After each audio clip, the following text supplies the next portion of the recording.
Kasaysayan ng Watsons. Watsons, your personal store. Slogan, look good, do good, feel great. Pinagmulan sa buong mundo.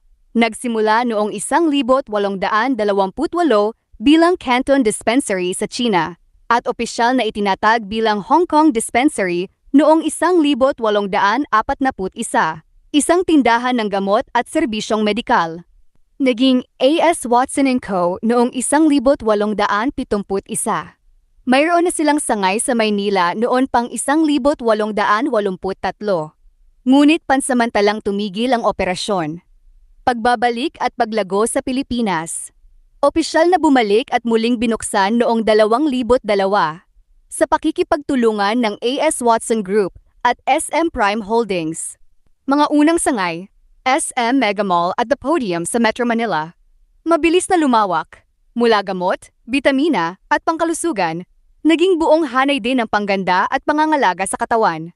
Sa kasalukuyan, isa sa pinakamalaking tindahan ng kalusugan at ganda sa bansa. May mahigit 1,100 sangay sa buong Pilipinas. May lisensyang botika, nag-aalok din ng sariling tatak, promosyon at serbisyong madaling abutin ng publiko. Naging bahagi ng pang-araw-araw na pamimili ng mga Pilipino, kilala sa kaginhawaan at kalidad.